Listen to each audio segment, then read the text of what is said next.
Hi, this is Neil from Ellen James. Another little handy tip for you whilst you're fitting your kitchens.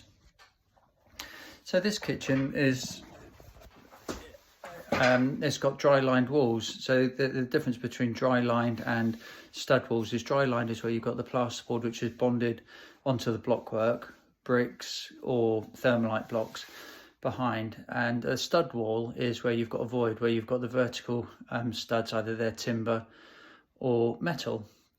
So this one's actually dry lined, and so the worst thing about plasterboard is fixing wall units, well, any units really, but generally wall units, because if they fall off they can become a hazard, and they need to be quite firmly fixed. So what I do is I put these plates into the wall. So I cut a slot out of the plasterboard, and then I screw this piece of ply. In this instance here, it can be a piece of ply, a piece of softwood or something like that. I never use chipboard, and because it's not strong enough, you can't really get a good fixing into it. And so I cut these into the wall, screw them, and these ones are actually glued onto the wall as well. So they're screwed and glued. So these have only got a couple of screws in them. But then with the actual fixing bracket, I drill a big enough hole and I go straight the way through, put a raw plug in it, and then they're plugged into the wall behind as well.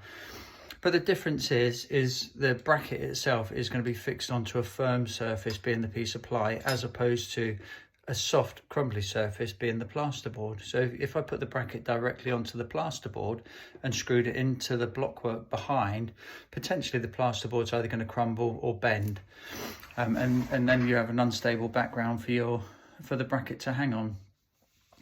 So if I was going to be putting these onto a dry lined wall, I use a very similar process. So I'd cut a slot just underneath where the bracket line is going to be. So I'd cut the slot here, and then I'd tuck the piece of wood up behind the plasterboard and then screw it through the plasterboard.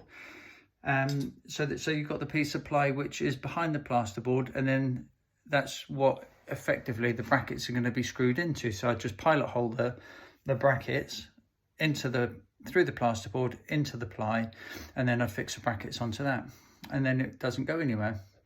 So that's a handy little tip for fixing your cupboard units onto plasterboard walls. If you've got any questions, feel free to send me a message. I'm more than happy for that.